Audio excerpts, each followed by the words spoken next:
Hi hello नमस्कार. आज माझ्या डिटॉक्स चॅलेंजचा 9वा दिवस. आज दिवसाची सुरुवात झाली एका छान लाल जास्वंदाच्या फुलाने.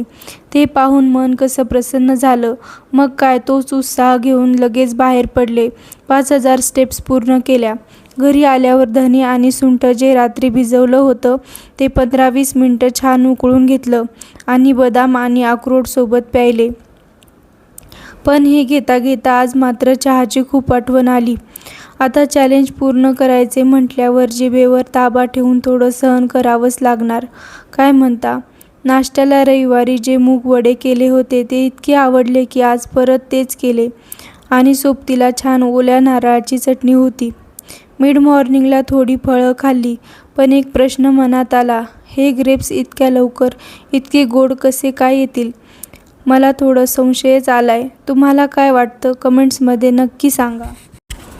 लंचमध्ये आज 2 खास पदार्थ होते. एक म्हणजे भरपूर व्हेजिटेबल घालून केलेला पौष्टिक दलिया आणि सोबतीला 75% मूग डाळ, 25% ब्राऊन राईस आणि पालक घालून केलेली खास खिचडी.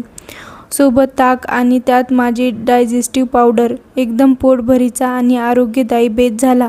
दुपारी 5 वाजता ग्रीन टी घेतला आणि उरलेल्या स्टेप्स पूर्ण करून आल्यावर थकवा घालवण्यासाठी गरमागरम पंपकिन सूप प्यायले आणि मनाला खूप शांत वाटलं.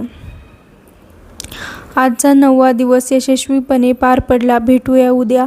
Stay tune for the next video. Follow for more videos. Thank you for watching.